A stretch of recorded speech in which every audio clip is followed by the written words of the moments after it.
युद्ध थमुनी एपटे अनेक घटना अघटना बढ़ाऊछि चिंता सेपटे कोटी ओडियां मौड़मणि श्री जगन्नाथ देउछंती कि अनेक संकेत कहीं श्रीमंदिर में गोटे पर गोटे अभावन घटना केतेबेले गर्भगृह पड़िलाणी रक्त छिटा केतेबेले नीलचक्र रे बसिलाणी चिल तो आउ केतेबेले उड़ीगलाणी बाना मासे भितर एमिति एकाधिक घटना चिंतार कारण पलटिछि। एहाको साधारण बोली ग्रहण करि हेउनी कारण समय स्वाभाविक धारारे जाउनी। मनरे प्रश्न आसुछि श्रीमंदिर में एपरी अस्वाभाविक घटना सबू कौन विश्व देश किंबा राज्य पई अशुभर संकेत कि मध्यप्राच्य युद्ध पाकिस्तान अफगानिस्तान अशांति एपटे युद्ध पई तेल और गैस संकट एही सब स्थिति बेसी अशुभ आशंका मन को आसीबा तो स्वाभाविक। एहारी भितरे श्रीमंदिर गर्भगृह रे पड़िला रक्त गुरुतर आहत होई हॉस्पिटल रे भर्ती हेले बोझिया। शुक्रवार मध्याह्न धूप परे बोझिया माने भोग बहुतबा बेले जड़े बोझिया गर्भगृह रे पड़ी जाइथिले। तळे पड़िजिबारु संपृक्त बोझियांकर मुंड फाटी प्रबल रक्तस्राव होइथिला।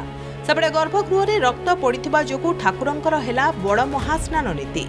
बड़ महास्नान नीति जोगु सर्वसाधारण दर्शन रहिथिला बंद। एपरि किछि निकट अतीतरे भी घटिथिला। एपटे मासे भितरे दुई थर नीलचक्र उपरे बसिलाणी चिल। शनिवार 7 तारिख अपराह्न देखिबाकू मिलिथिला एमिति किछि दृश्य। नीलचक्र पतित पावन बाना उपरे किछि समय धरि चिल बसिथिबा बेले एहाकू नै पुणी थरे समस्तंक मध्यरे चर्चा लागि रहिथिला। समान घटना गत 5 तारिखरे भी देखिबाकू मिलिथिला। चिल नीलचक्र उपरे बसिबाकू नै विभिन्न महलरे लागि रहिथिला नाना कल्पना जल्पना। केतेजण सेवायत एहाकू महाप्रभुंक बड़ संकेत बोली कहिथिले।